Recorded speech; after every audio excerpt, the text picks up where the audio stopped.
Olá, boa noite, tudo bem? Seja bem-vindo a mais uma Entrevista TV nessa temporada live. As nossas entrevistas são gravadas em lives no Instagram com personagens da nossa região, mas também de fora da região. Os tempos da pandemia acabaram abrindo novas oportunidades, inclusive para a gente, para que a gente pudesse ter outros entrevistados de fora da nossa região. Hoje o nosso convidado é o professor Adilson Souza, um dos maiores especialistas em RH, liderança, um cara que fala de mentoria muito da mentoria para moda, né, professor? Vou agradecer mais uma vez a sua oportunidade para que a gente possa levar para o público da TV aberta, para o público da TV educativa, um pouco da tua experiência, dos teus ensinamentos. Boa noite, obrigado por estar com a gente. Boa noite, obrigado. Um privilégio, porque essa situação nos colocou mais próximos do que a gente imagina, né? Então, e aí o que é local tem algumas características, mas o fenômeno que a gente está vendo, ele é global, né? Então, a gente tem alguns exercícios, alguns ganhos que nós temos com essa situação, e a ideia é aproveitar ao máximo. Sobretudo, tá e vai desafiar bastante, né? Porque falou, quarentena, 40 dias voltou ao normal, não voltou ao normal, e o normal não é mais normal, né? Então, a gente começa a olhar um pouquinho disso. Eu tenho me dedicado a minha vida a essa área de liderança, que é uma área apaixonante, desafiadora, e a gente vai descobrindo muitas coisas, Garmendia. Uma delas é de que até uma década atrás, a gente sempre falava de liderança com conceito de comando e controle. Agora não é mais assim, agora é influência, né? Então, o fator mais forte agora não é controle e comando, é influência, porque você vai liderar uma pessoa que não está do seu lado, você não está vendo, né, a não ser pela tela. Isso muda e abre. Não tem nenhum momento mais desafiador para a liderança do que esse momento que a gente está vivenciando agora. Para alguns, muito mais, porque não construíram algo antes, e para alguns, mais relativamente tranquilo, mas também desafiador. Então, a gente tem uma coisa, eu sou, né, uma pessoa apaixonada pelo Brasil, por pessoas. A gente tem algumas questões importantes para a gente romper, né, uma cultura que foi sendo cristalizada nessa questão de controle e comando mesmo, e que a gente precisa abrir para um mundo muito diferente, um mundo diferentemente melhor. Eu acredito nisso, então por isso que eu tenho dedicado. Né? Quando eu conheci o Garmendia, a gente estava num seminário internacional na Flórida, e aí eu conheci um amigo brasileiro na Flórida, porque foi lá que a gente foi conversar. Né? Então isso foi muito bacana. Eu sou um sergipano que reside em São Paulo, né? Vim para São Paulo muito cedo, mas eu mantenho as minhas raízes lá, depois se der até falar um pouquinho disso, mas eu me considero tudo mais, não, e também me considero um cidadão do mundo, né? Porque eu tenho viajado, buscando entender as dinâmicas das relações mundo afora. Acho que é por aí. E sou professor de curso de pós-graduação, né? Já tive mais de 30 mil alunos aí nesses 20 e tantos anos. O ano que vem eu completo um jubileu de prata nisso, cara. É brincadeira? 25 anos. 25 anos eu completo no ano que vem, né, na dedicação à docência, e muito voltado aí também, obviamente, por conta da minha consultoria, voltado para empresas, né, grandes, pequenas, médias empresas, dependendo da situação. 25 anos de carreira, você começou a dar aula com 8. 5 Com 5 anos. Eu comecei muito precoce. Estava no prezinho, colocava a lousa atrás. Quase isso. O meu desafio com a docência começou em pós-graduação com 27 anos, de 27 para 28, eu estou com 52, né? Então, estamos chegando aí numa... E eu sempre achei que esse espaço era espaço que ia conversar bem comigo. Até compartilhei recentemente que essa área de gente, essa área de docência, ela também me escolheu. Assim como eu vejo para você, Garmendia. Esse lugar da TV, do jornalismo, dessa interação, não é só você que escolhe. Você tem que ser escolhido, cara. E essa talvez seja uma provocação interessante para a gente começar para as pessoas, porque às vezes as pessoas escolhem algo que não escolhe elas. E aí você está olhando uma janela de possibilidades, quando você tem várias janelas de possibilidades. E a gente, né, também aproveita e aguça também esse olhar. Né? Porque a questão-chave é onde a gente pode ser feliz, onde a gente vai estar colaborando, inclusive com a nossa própria saúde. Né? Isso não quer dizer que você não seja desafiador, porque você sabe o quanto é pegada essa questão da TV, do ao vivo, o cara que entra lá. A gente sabe disso, tem uma amiga em comum que é a Leni, né? Então a gente sabe de como que é isso e ajudar as pessoas. Acho que esse é boa reflexão. Só mais uma questão antes de voltar aí para você, Garmendia, que eu coloquei para mim que meu propósito é contribuir para que as pessoas alcancem o máximo do seu potencial, onde quer que elas, né, acreditam que possam entregar mais. É interessante o que você falou, Adilson, sobre escolha, porque às vezes, você vê, eu fiz 25 anos de jornalismo também, né?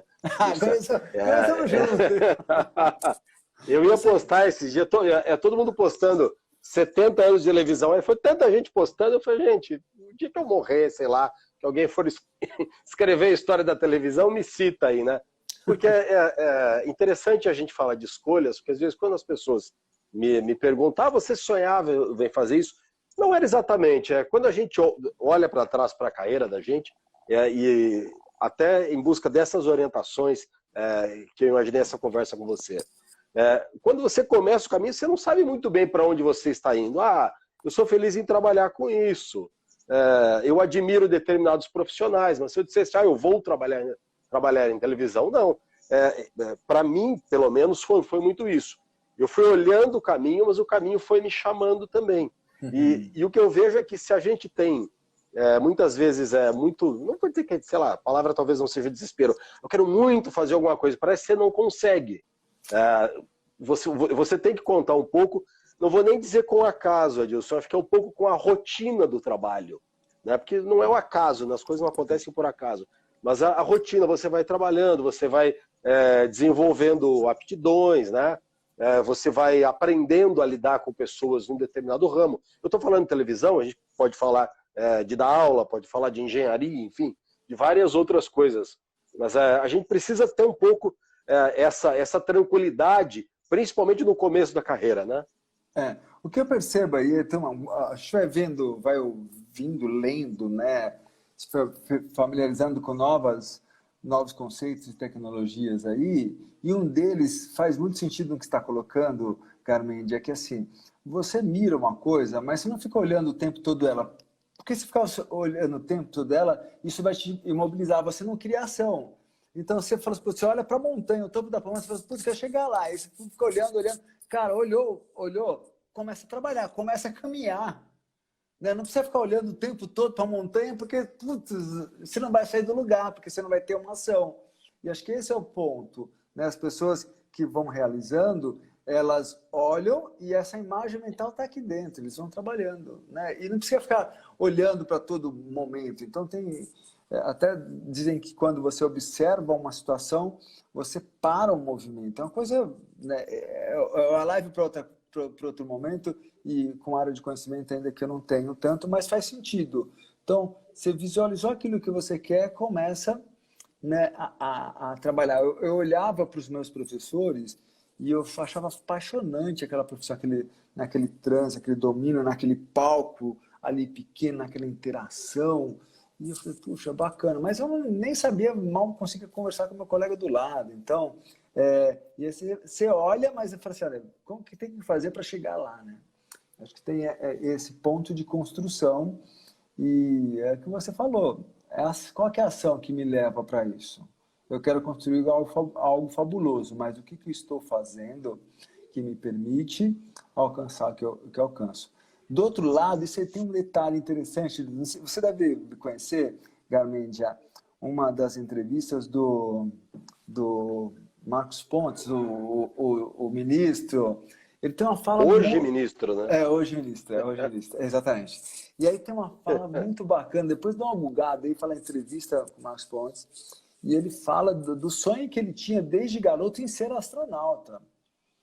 E aí teve um momento né? E ele começou a estudar, né? Se dedicar a tal. Aí teve uma fala de um... Falou assim, pô, você tá maluco, meu? Você é filho de operário, né? Do lar, tal. Isso é só coisa para rico. E aí ele chegou meio cabisbaixo. Aí a mãe dele, né? É bacana como ele conta.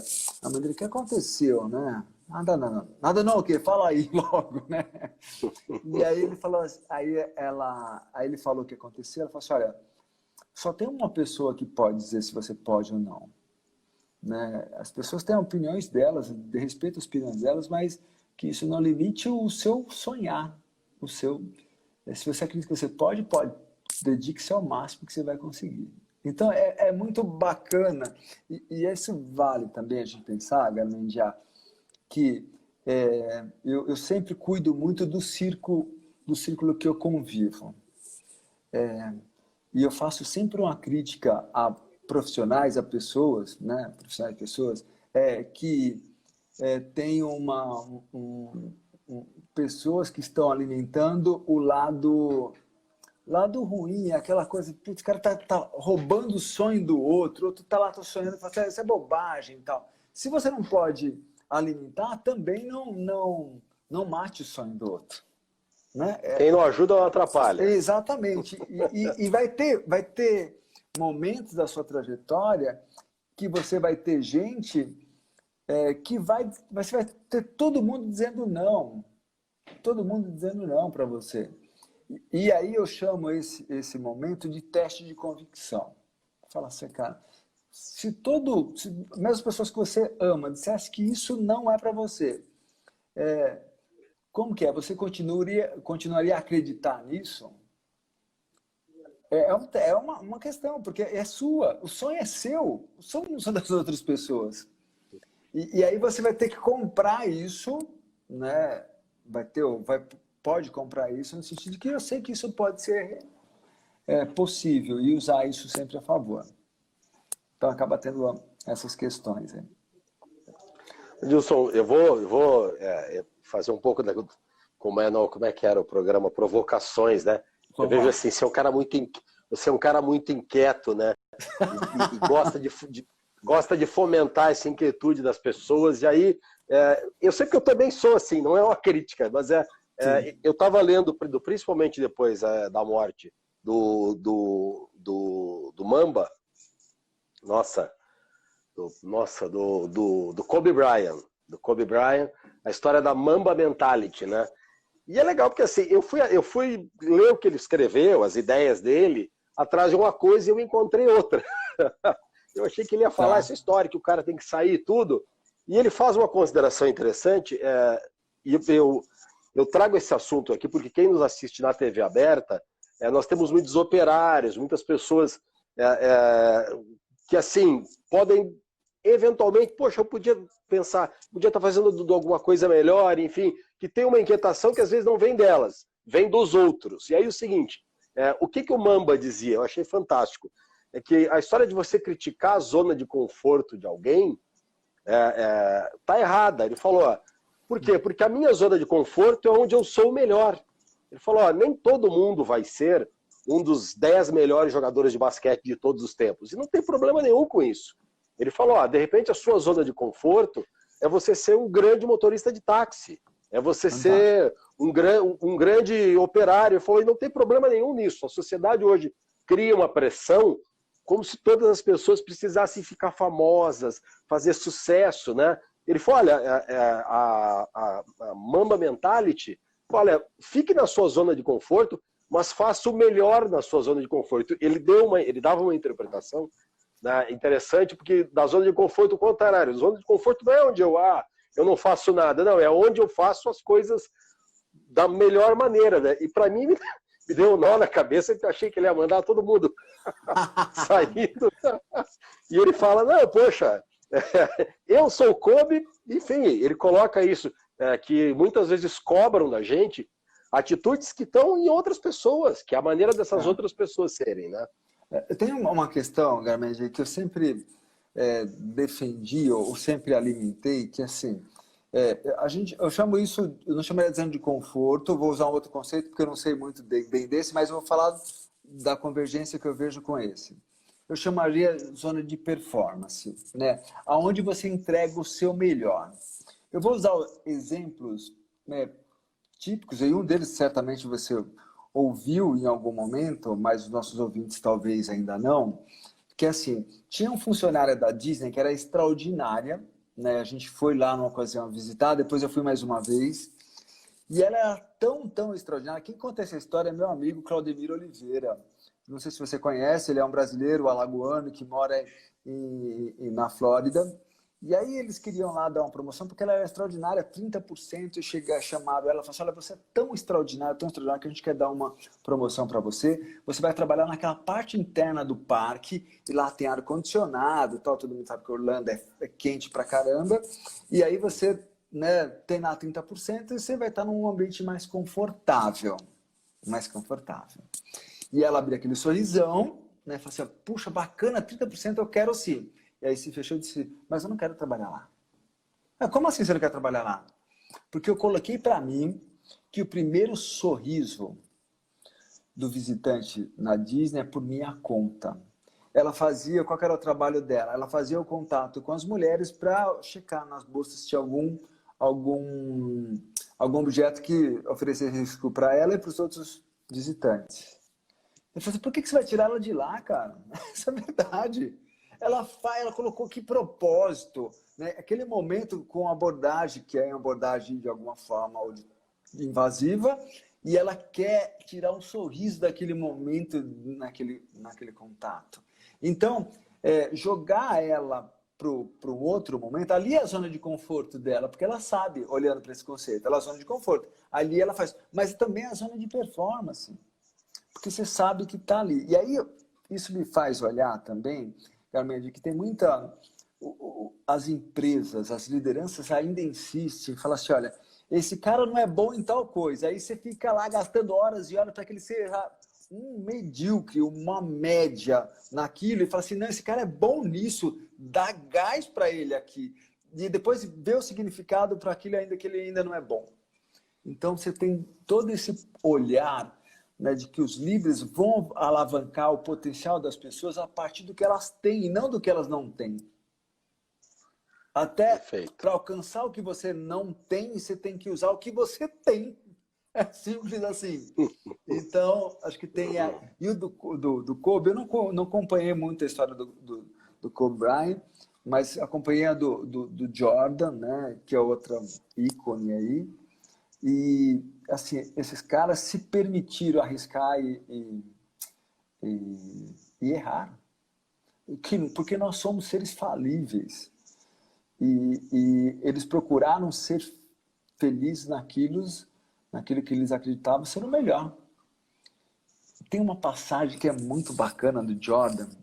Isso quem conta é ele, num dos livros dele, que ele estava num momento mágico da carreira, né? E aí o treinador dele chama e diz o seguinte, olha, você é um cara extraordinário. Você é o melhor jogador de todos os tempos. Você pode até ganhar algumas partidas sozinhos, mas você jamais ganhará um campeonato sozinho. Colocou ele no lugar dele. Você precisa das pessoas que estão com você. E os líderes, e ele fala que esse foi um baita puxão de orelha, né? Porque ele queria, realmente, era competitivo, queria ganhar, mas assim, olha para o time, traz o time, ganha o time, lidera o time. E isso foi um dos pontos super importantes na trajetória. Os líderes têm mentores, tem outros líderes que vão colocando os caras no caminho. E muitos deles se perdem por ter esse olhar muito do ego, da vaidade. E acho que isso no mundo corporativo, no mundo das organizações, no mundo da saúde, do direito, da televisão, de todos os campos, isso tem da academia. Da academia tem muito disso. Que é a coisa mais estúpida aqui, de pensar que é uma instituição federal no Brasil, não vou citar o nome dela aqui, os magistrados não queriam que aplicasse a avaliação, que os alunos avaliassem eles. E qual que era a justificativa? E aí um cara lá dono da coisa, se levanta, um PhD, um PQP, qualquer coisa do tipo, né?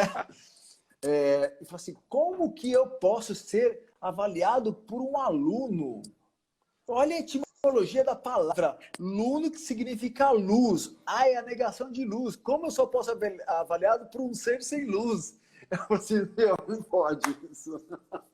Então, a justificativa dele é de que o aluno, que é um ser sem luz, ele vai ter, depois que ele sair da faculdade, não pode avaliar. Então, se a gente fosse olhar para isso, é uma ignorância dentro de um ambiente que isso não deveria ser permitido, né? Então, são algumas dessas cositas aí que fazem a gente pensar mais a respeito de tudo isso, realmente.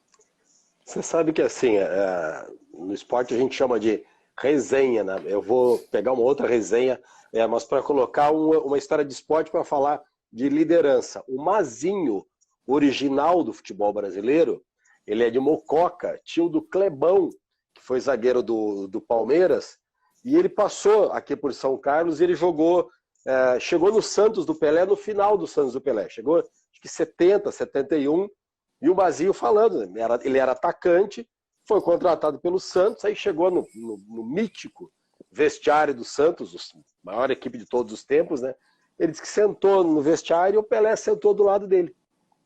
E o Pelé olhou para ele e falou, ô Mazinho, tudo bom? Ô, todo mundo sempre chamou ele de rei, né? Ô rei, tudo bom? E aí? Não, tranquilo. E aí eu disse que o Pelé falou para ele, quer dizer que você é artilheiro, então? E ele, na hora, que antes do Pelé falar, ele já pensou um monte. Cara, eu sou um estúpido, né? Onde é que eu tô com a cabeça? Eu vim jogar com esse cara. O cara tem mais de 1000 gols, ele joga um monte. Ele disse que ele começou a pensar em 2 segundos, ele pensou, poxa, quem foi o dirigente que me trouxe para cá? Ele disse, aí ia levantar. E aí o Pelé continuou para ele, né? E falou assim, quer dizer que você é artilheiro? Aí ele falou, nos outros clubes eu fazia gol. Aí o Pelé pega e fala para ele, olha o que é a liderança. Então é o seguinte, esquece o que você fez até hoje. Agora você vai ser artilheiro. Uau. Agora você vai fazer gol. Porque você vai jogar no meu time e a marcação está em mim. Então você precisa ver o que eu estou fazendo, porque eles vão me marcar e eu vou passar para você. Aí ele disse que na hora ele... E aí começou a entender o processo. Pô, olha a genialidade desse cara. Ele me falou, Garmendia, ele me contou essa história faz mais de 10 anos, né? Ele falou, Garmendia, ele fez 1.200 gols e deu passe para 3.000. Ele não era... os gols dele são os que ele não conseguiu permitir que alguém fizesse. Né? Então, assim, poxa, ele chegou no ambiente e viu que o cara não era o dono do time. O cara era o líder. Né? E aí que eu quero chegar com você. A pandemia, esse tempo de afastamento, as pessoas em home office, acabou explicitando muito a diferença entre chefia e liderança, né? Que era alguma coisa que se falava muito antes, mas era muito conceitual, né? Parecia que o chefe o líder é o chefe gente boa, né? O cara que... Né? E, na verdade, com esse distanciamento, a gente hoje depende muito que as pessoas, sei lá, desenvolvam liderança, que sejam líderes, enfim, né? Esse afastamento explicitou muito essa situação, né, Adilson? O que acontece? A gente tem, né, nos conceitos anteriores de liderança, a gente tinha uma questão de colocava que o líder é o cara que resolvia a coisa toda. Mas você vê, o Pelé, com essa visão, ele falou assim, a gente vai trabalhar para o Santos, né? Então, e para a nossa equipe. Então, isso era, cara, à frente do seu tempo. Eu gosto também da referência, já que você falou do esporte, eu também sou um apaixonado pelo esporte, eu sempre gostei da liderança do Falcão, né? O rei de Roma, né? Porque ele tinha uma liderança discreta. O que significava essa liderança discreta? O time funcionava independente de ele estar falando, faz isso, faz aquilo outro. Então, acho que esse era um ponto bacana. E acho que essa é a questão do líder fazer o time funcionar sem a presença dele. Então, você vê que a sintonia que o Pelé tinha com os colegas deles no Santos, e o respeito que as pessoas tinham, né? Porque, assim, putz, eles até brincavam, aquelas histórias de... Quando eu via lá, ele tinha um ritual que às vezes dava um cochilo antes do jogo. Putz, hoje esse cara acaba com o time, né? Que era o Senna também tinha isso. Mas uma coisa que acho que vale muito é qual que é a intenção sua para com as pessoas. Genuína, forte. O Bernardinho fala, o Bernardinho, eu até tive a felicidade de encontrá-lo um tempo atrás, um voo aí, até troquei ideia com ele. Você pode até errar na forma, mas você não pode errar na intenção. Você quer ajudar o outro, você quer fazer o melhor com o outro. Então, essa questão da relação de confiança que você estabeleceu antes vai ser primordial. Eu estava com um dilema, até talvez eu lesse uma enquete sobre isso. Você primeiro respeita para confiar ou você confia para respeitar? É meio maluco, dá um nó isso na cabeça, né? Respeita para confiar. Você confia. Nossa, difícil. Então, uma coisa, eu vou colocar da nossa relação, né, que é assim, quando a gente começou a conversar, eu falei, putz, você é um cara admirável, isso me permite o respeito. Aí eu comecei a conversar, falei, putz, esse cara é confiável, porque o respeito dele está muito alinhado também com as coisas que eu acredito. Eu vi na sua atuação, nas nossas conversas, Garmendi, não foram muitas, não. Eu falei, putz, esse cara é de Verdade. valor, esse cara é de valor, o cara quer fazer diferença no mundo do esporte, no mundo que está inserido. E esse é o cara que eu quero ter por perto. Né? Então, nesse respeito vem uma admiração pelo quanto você leva a sério o seu trabalho, que aí na nossa conversa, quando fala assim, olha, você me convidou, fala assim, tem uma agenda, vamos falar do que não interessa, sabe? Assim, eu quero estar junto com esse cara. E isso vale muito. Isso vale tudo, na verdade. Né? Porque esses são alicerces fundamentais, né, para as relações, respeito e a confiança, e também é um valor da espiritualidade, aí falando de uma linha que fala de valores e não fala de religião, né? É uma coisa bem bastante separada. Então, os líderes hoje que estão à frente, né, estão conseguindo levar bem os seus times, eles têm isso muito claramente. Porque você é eleito por aqueles que você lidera. Eu até tinha comentado dois fatores, né? Que tenho algumas restrições naquela assim, ó, você tem que mirar no cara que é o mais bambambam, bam, bam, mas aquilo não tem a ver com você, cara. É importante que você seja feliz. Eu até cito no meu livro a dona Ana, que foi enfermeira, perdão, foi merendeira na escola que eu estudei lá em Francisco Morato. Francisco Morato, cidade da Grande São Paulo, vivi durante 14 anos. E ela servia merenda, mas como ela servia merenda é que fazia grande diferença.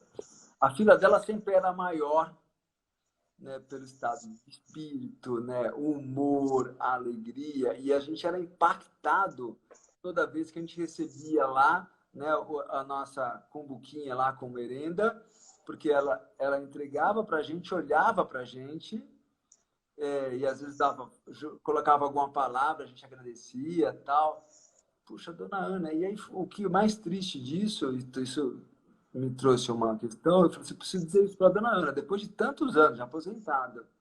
Ela falou assim, que magnífico, mas nunca ninguém me falou isso.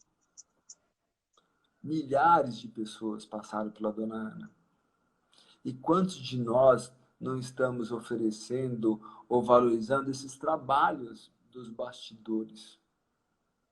Eu acho que essa é uma coisa que pega, putz, isso tem que ser agora. O país do futuro, o líder do futuro, não, o futuro é agora, o futuro é agora. Tem um seriado, vou até comentar aqui, que eu gosto, que é o Irmãos à Obra, ele Reforma das Estrelas, e aí eles abriram lá com o Brad Pitt, e o Brad Pitt fez uma reforma numa parte, num salão da maquiadora que acompanha ele há 28 anos. A gente não pode esperar tanto tempo para fazer esse reconhecimento. Acho que esse é o ponto bacana, que é legal que ele fez, maravilhoso, né? Tem outros atores ali, outros. gente tem que ter alguma coisa. Tem gente que está fazendo algo nessa pandemia, que a gente fica olhando com minha esposa, meus filhos aqui no condomínio, você vê todos os funcionários trabalhando aqui, fala assim, esses caras não tiveram esse direito de estar aqui. O cara que está no supermercado alimentando a gente, né, alimentando, colocando as coisas, movimentando lá, não tiveram esse direito. E o quanto a gente valoriza. Acho que esse momento pede, né, uma atenção para quem faz esse mundo movimentar. E, ao mesmo tempo, eu fico olhando, até compartilhei no LinkedIn uma reportagem do presidente da Tesla. E aí você começa a olhar e fala assim, esse cara realmente quer mudar o mundo, quer melhorar o mundo? Putz, dá uma olhada, cara. Que não é bem assim, porque a gente está tendo os novos bilionários, logo a gente tem uns trilionários nessa questão. E assim, putz, o que esses caras estão fazendo para o mundo? Né? Então, tá fazendo para o mundo ou está fazendo para ele, né? É isso, esse aqui é o ponto. Porque a gente está transferindo, essa riqueza está sendo criada e gerada, mas a gente tem problemas estúpidos no mundo e que não estão sendo alcançados. Eu acho que essa nova consciência das pessoas, das lideranças e da nova geração de colaboradores, aí, de empresários, quando fala de unicórnio, eu falo assim, esses caras querem ganhar dinheiro para quem? Para eles só, cara. Como o seu negócio vai impactar o mundo? Esse é o ponto. Como o seu negócio pode impactar o mundo? Porque fala assim, o cara é trilionário, de uma hora para outra ele vai para outro lugar e fala assim, o que você fez com 1 trilhão? Eu fiz virar outro trilhão. Ficou tal, e aí você fez alguma coisa. E eu até assisti um seriado do Bill Gates, ele agora com a fundação, ele trabalha no outro aspecto, né? Então, quanto essa riqueza é capaz de promover. Isso vai fazer com que a gente olhe para as empresas que têm um propósito. Qual que é o propósito que elas têm? Em fazer o que elas fazem bem, mas sem ignorar o que está ao seu redor. A gente vai fazer um... Não, olha. Oi? Eu me empolgo com tudo com essa fala, né? Não, mas é isso aí, ó. A gente vai só fazer um rápido intervalo. Antes de ir para o intervalo, eu lembrei, né? A professora Adilson tem conhecimento enorme, eu pego muito frase feita, né? E uma coisa que eu gosto muito é que fala, e eu sempre presto atenção nisso, se você está numa mesa em que você é a pessoa mais inteligente, você está na mesa errada. Por isso que nas poucas oportunidades em que eu tive, eu procuro estar com o Adilson, o Pablo Feitosa, amigo, que está na live agora, o Eduardo Imparato, que também passou na live aqui com a gente, que é isso, é escolher as suas companhias. A gente vai fazer um rápido intervalo, voltamos já com a Entrevista TV Live.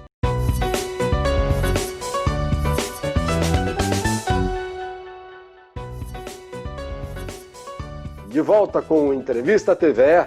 Nessa temporada, o Entrevista TV é live. A gente grava as entrevistas no Instagram com personagens da nossa região, do estado, personagens nacionais. Nosso convidado hoje é o professor Adilson Souza, especialista em RH, um apaixonado por pessoas, por liderança. Adilson, você falou no final do bloco anterior sobre liderança e espiritualidade, que é o tema de uma obra tua, de um livro, e eu queria que você explicasse a importância da espiritualidade, porque na primeira, a gente é brasileiro, né? Todo mundo, o cara vai passar lá na livraria, vai olhar pela capa, como sempre, é religião. Calma, gente. Né? Então, assim, eu queria que você explicasse isso. Qual que é essa relação? Que você, claro, que para explicar o cara vai ter que ler teu livro inteiro, é óbvio, não? O cara quer que você explique o livro agora. Mas, enfim, o que é essa ideia de liderança e espiritualidade? Bacana, vamos lá. Então, acho que eu sempre fui um apaixonado por essa área de liderança e a área da espiritualidade, e eu sempre me deparava com incoerências. Então, a primeira delas, que era a coisa mais gritante, que era perceber que algumas religiões no mundo eram capazes de provocar guerras e grandes conflitos. Eu falei, putz. Então, você fala da espiritualidade, que é um campo. Né? Um campo na nossa estrutura se chama espiritualidade. Não é que você não tem, você tem ou não tem, você tem. De como você usa, aí tem as suas particularidades. tem gente que faz o exercício da religião, que é o religare, que liga esse ponto. E eu gosto de usar sempre uma metáfora, Garmendia, que é assim, imagine aqui uma mesa, eu tirei uma foto aqui com essa, na mesa que eu estou, coloquei uma jarra com água, vários copos, taças e tal, e naquela garrafa, naquela jarra, estava cheio de água. Eu falei assim, vou falar do que está dentro dessa garrafa, que é a água, na metáfora aqui. Porque na hora que eu pego essa jarra e coloco em cada um desses recipientes aqui, ele tem um formato. E quando ele assume esse formato, ele nos separa. Eu vou falar do que nos une. E aí eu encontrei, né, um apanhado, alguns estudos que falavam de valores da espiritualidade sem falar de religião. Eu falei, putz, que fantástico, é o caminho que eu quero traçar. E eu sabia também, quando até me falasse, pode, você colocar no título do seu livro Espiritualidade, você vai ter índice de rejeição. Eu disse, ok, eu sei disso. Porque ainda o sistema funciona binário, 0, 1, aceita ou rejeita, aceita ou rejeita, né? E eu venho percebendo, isso foi em 2017, e engraçado as coisas, né? Porque eu terminei o meu doutorado e foi uma conversão do meu doutorado para o livro, né? Trazendo essa questão do cotidiano. Em 2013, 2012 eu defendi. Em janeiro de 2013, eu até quase cometi uma loucura. E tinha caixa para fazer isso, mas acabei não indo. Eu ia para a final em dezembro do Corinthians, lá no Japão. Mas tinha uma viagem já marcada para a Índia. E em março daquele ano de 2013, era aniversário da minha esposa. E a gente ia fazer o nosso casamento, né, lá no Caribe. E eu falei assim, não, é muito, não vou fazer. E aí, a ideia era lançar o livro em 2013. Só que, em janeiro, como eu fui para a Índia, isso me deu uma bagunçada, né? Aí, somente 4 anos depois que eu fui lançar. Qual que foi a grande vantagem? Em 2017, já havia mais aderência. E essa aderência vem crescente nos últimos anos.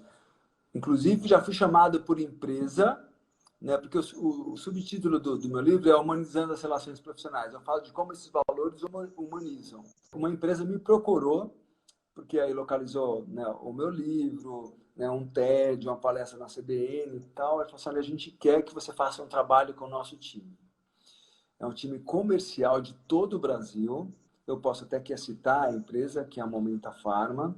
E a gente não quer mais resultados a qualquer custo. Aliás, nunca quisemos. Mas só que a gente tem que colocar algumas questões. E boa parte das empresas acabam falando assim, eu quero resultado a qualquer custo. Não importa se vai tirar sangue, arrancar a cabeça, a perna, o braço do outro. Eu quero resultado. E as empresas que fomentam as relações sustentáveis, elas percebem que pode fazer diferente. Só que às vezes ainda elas não sabem fazer diferente porque sempre praticaram a mesma coisa do mesmo jeito.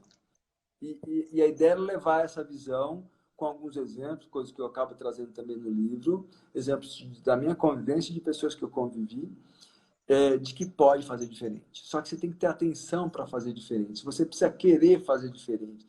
Você precisa se empenhar para fazer diferente. E essas questões, perdeu a confiança, aí você começa a olhar que essas relações vão sendo destruídas, né, de forma que é um comportamento que está lá presente e as pessoas não se atentaram a fazer diferente.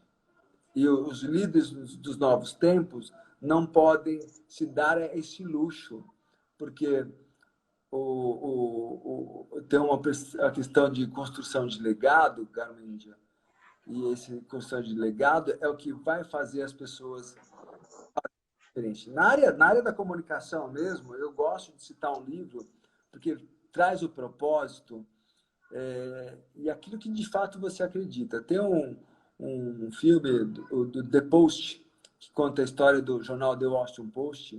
The Post, né, a Guerra Secreta, que é o subtítulo, e naquele momento da história americana, e aí a história também mundial, eles são testados no seu próprio propósito. E a Meryl Streep, que é a presidente lá, ela precisa ter uma postura de dona para de fato ter assim, agora é isso, e sabendo dos riscos que ela corre.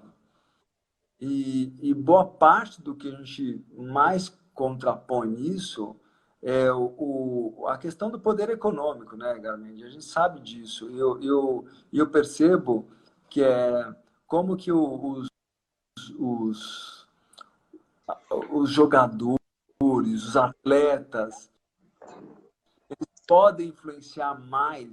Eles influenciam. Eles têm uma vitrine, que é uma vitrine. Alguém precisa abraçar mais isso.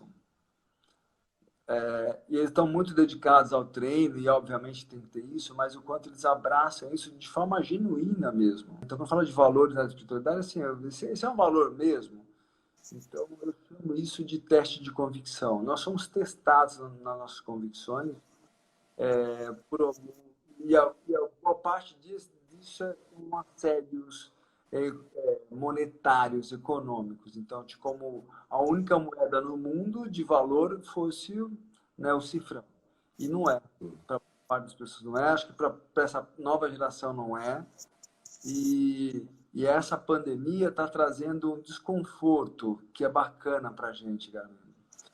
Um desconforto para a gente olhar, né, para o outro, olhar para aquelas pessoas que trabalham de forma silenciosa nos bastidores e que merecem ser reconhecidas e valorizadas, porque elas nos colocam, né, em posições à frente, mas muitas vezes as pessoas esquecem de quanto elas estão sendo representadas, que é coisa mais absurda no mundo.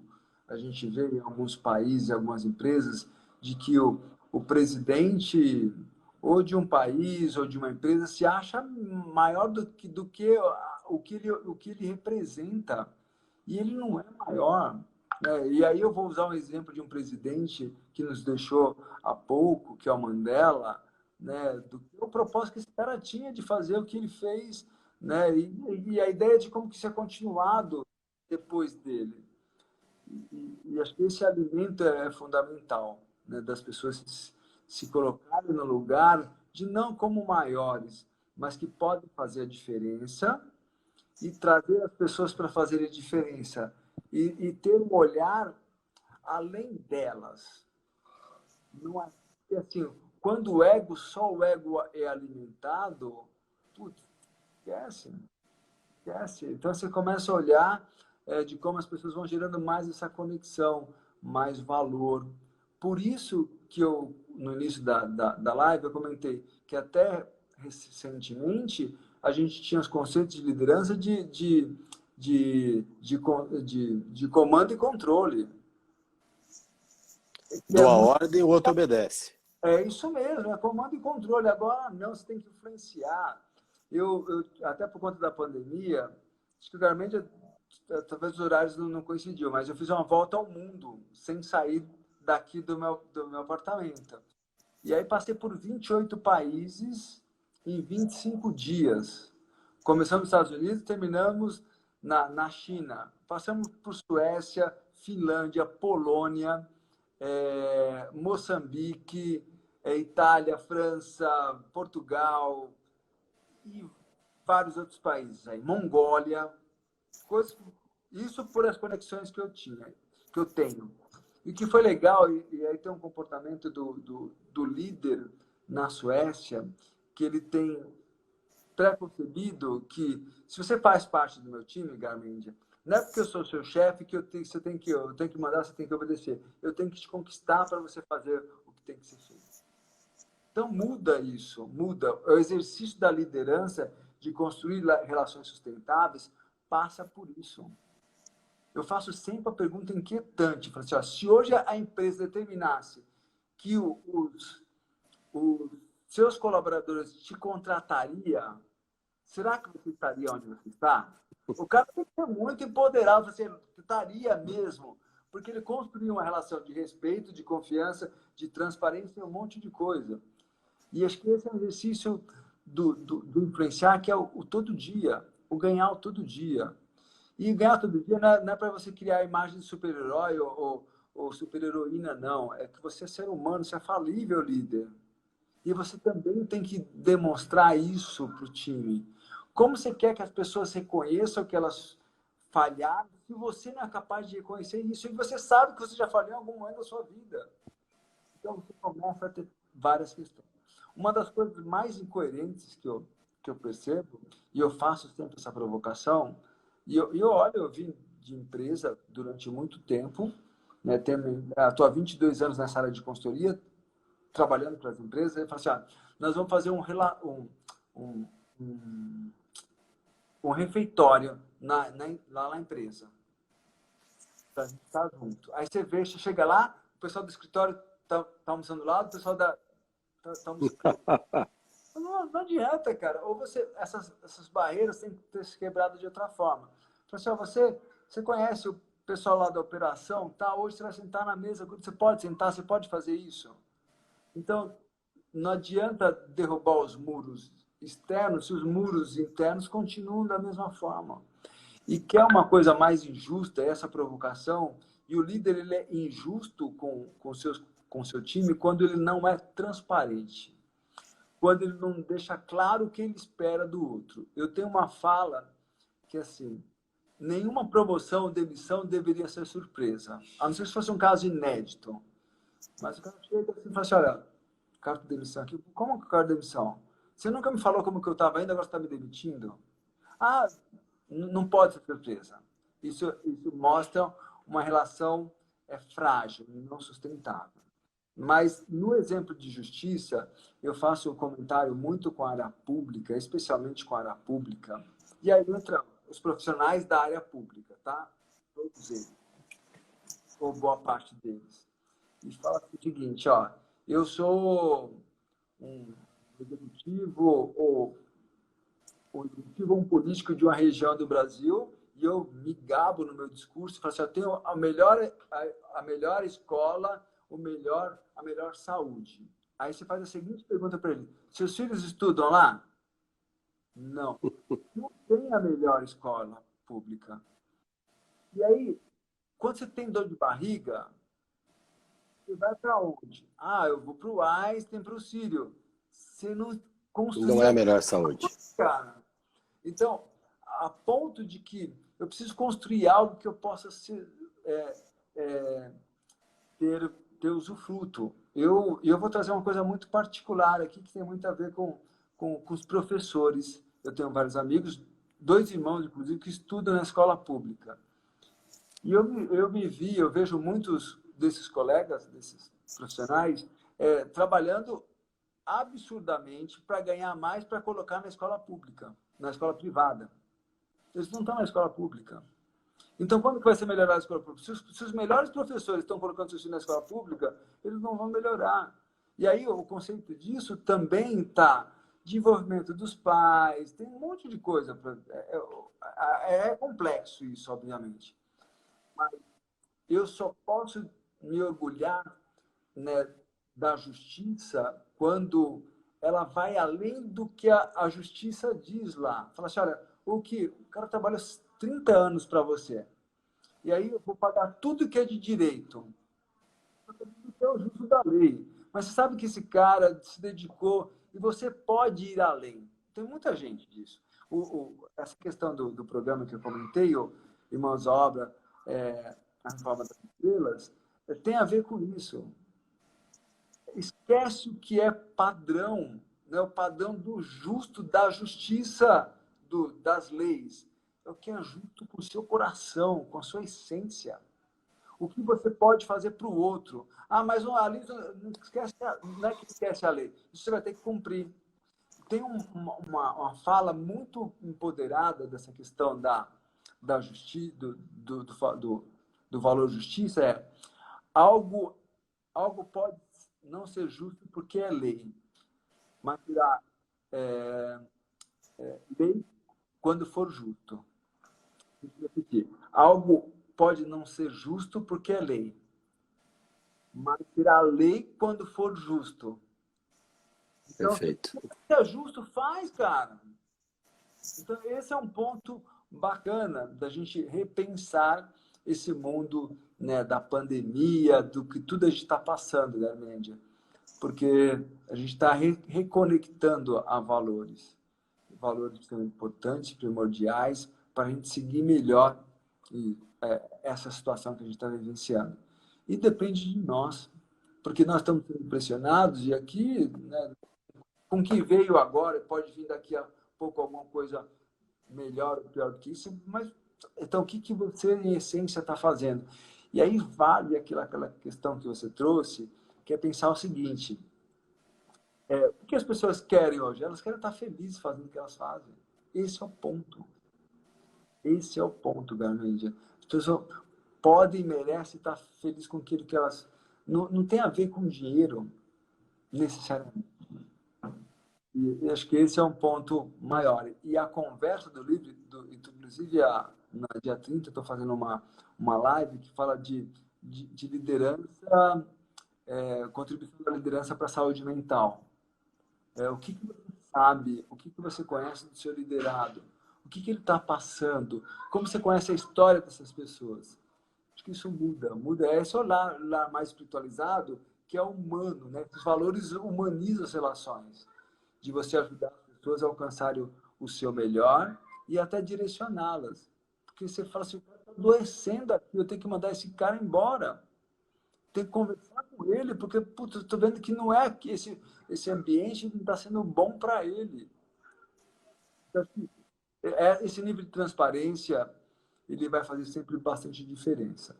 E eu acredito que você tem um canal, você especialmente, Garmendia, você é um cara, né, extraordinário, é um cara que eu quero sempre estar por perto, né? E eu de você. A gente vai ter